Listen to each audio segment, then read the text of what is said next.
Miss হবে না আপনার পছন্দের টিভি শো। দেখুন জি5 অ্যাপে একদম ফ্রি। সব ঠিক করে ফেলেছো? কার ব্যাপারে সব ঠিক করেছো? আমার ব্যাপারে তো? আমার ব্যাপারে তুমি কেন সবকিছু ঠিক করেছো নির্মাণ? আমি তো একটা আলাদা মানুষ, একটা সেপারেট এন্টিটি। কাজে আমি কোথায় থাকবো, কি করব না করব, সেই সবকিছু তুমি কেন আমার ব্যাপারে ঠিক করবে? যা বলেছি আমি, যা করেছি, যা ঘটে গেছে, তারপর ওই বাড়িটাকে তুমি আর নিজের বলে মেনে নিতে চাও না। বাট দ্যাটস অতীত, ওটা পাস্ট, রাই। যে কথাগুলো আমি বলেছি সেগুলো রাগের মাথায় বলেছি। আমার একটা মানুষ এরকম সুস্থ অবস্থায়, সুস্থ মানসিকতায় কথাগুলো বলতে পারে না। আই অ্যাকসেপ্ট, রাই। ওটা একটা দুঃস্বপ্ন, রাই। আমি সেই কথাগুলো আর মনে করতে চাই না। আমিও ভুলে যেতে চাই সেগুলো।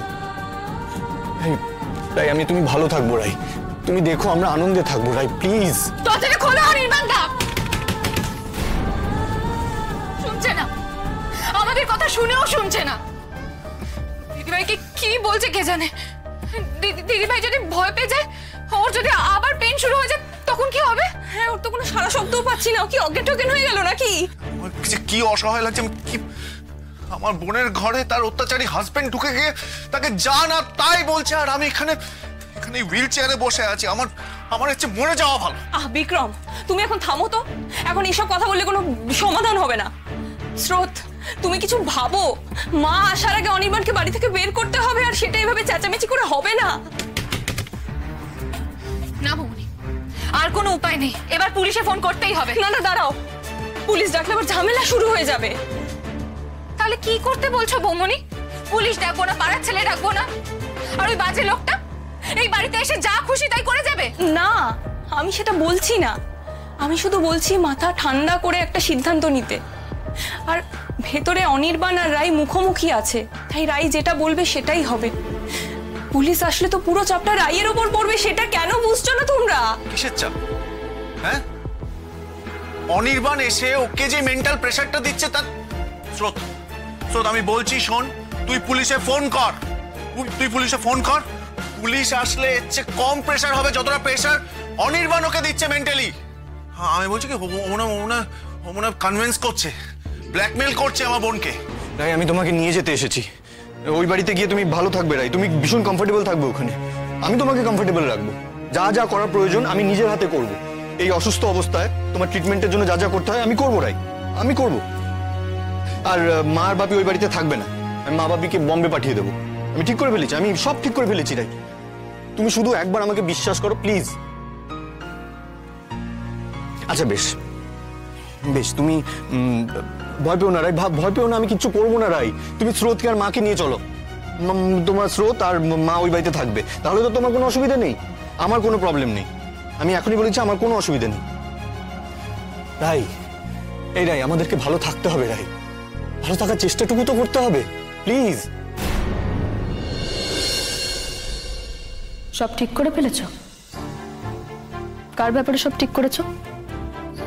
আমার ব্যাপারে তো? আমার ব্যাপারে তুমি কেন সবকিছু ঠিক করেছো নির্মাণ?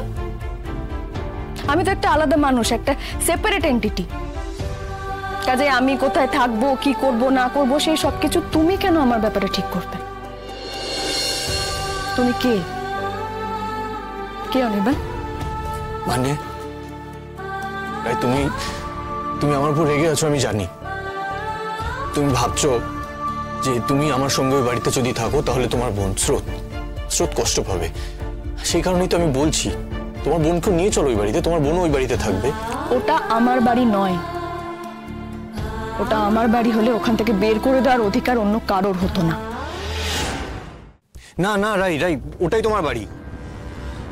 হ্যাঁ, আমি তোমাকে অপমান করে ওই বাড়ি থেকে বের করে দিয়েছি, তা বলে তুমি অন্য কোথাও থাকতে পারো না, রাই। তুমি ও বাড়িতেই থাকবে, নিজের অধিকারে থাকবে ও বাড়িতে, সম্পূর্ণ নিজের অধিকারে থাকবে। আমি পেপারস রেডি করছি, ও বাড়ি আমি তোমার নামে করে দেবো। তারপর তোমাকে ওই বাড়ি থেকে কেউ কোনোদিনও বের করে দিতে পারবে না, রাই। তুমি নিশ্চিন্তে, নির্ভয়ে, নিজের অধিকারে ও বাড়িতে থাকবে, রাই। বাস। আর তোমার কাগজ কাগজ কাগজ কাগজ কাগজ তোমার কাগজ কি আমার অপমান ঠেকাতে পারবে অনির্বাণ? নাকি তুমি যখন আমাকে অপমান করবে তখন আমি তোমার কাছে কাগজ দেখাবো, গিয়ে বলবো না তুমি আমাকে তোমার বাড়ি থেকে তাড়িয়ে দিতে পারো না?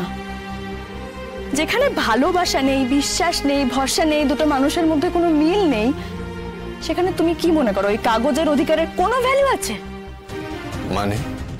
মানে এখন তোমার মাথা কাজ করছে না।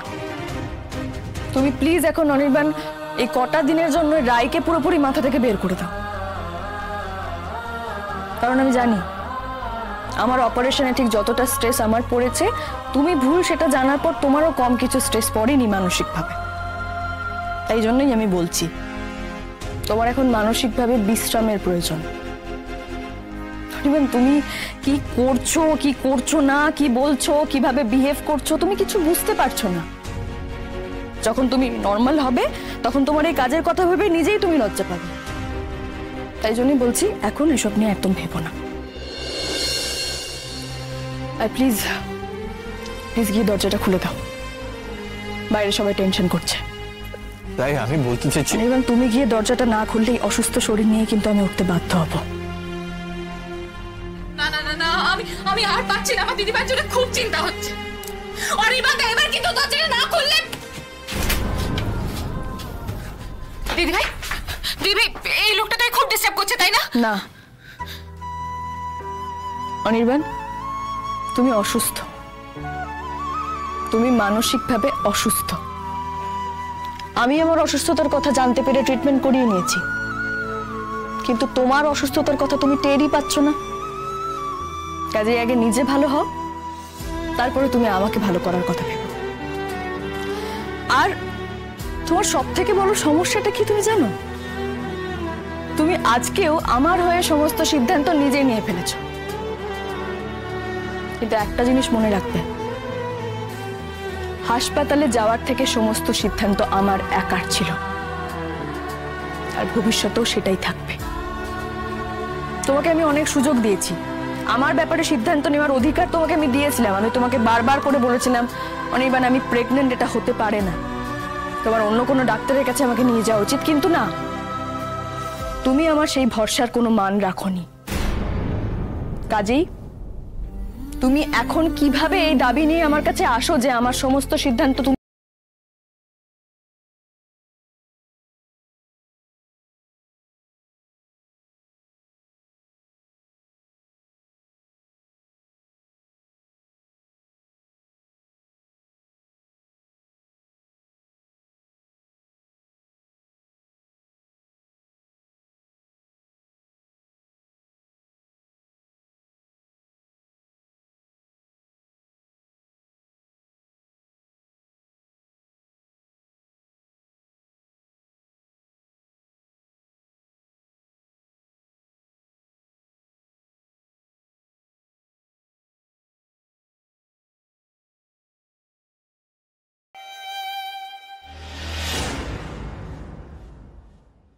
জি5 ডাউনলোড করুন আর সব এপিসোড দেখুন একদম ফ্রি।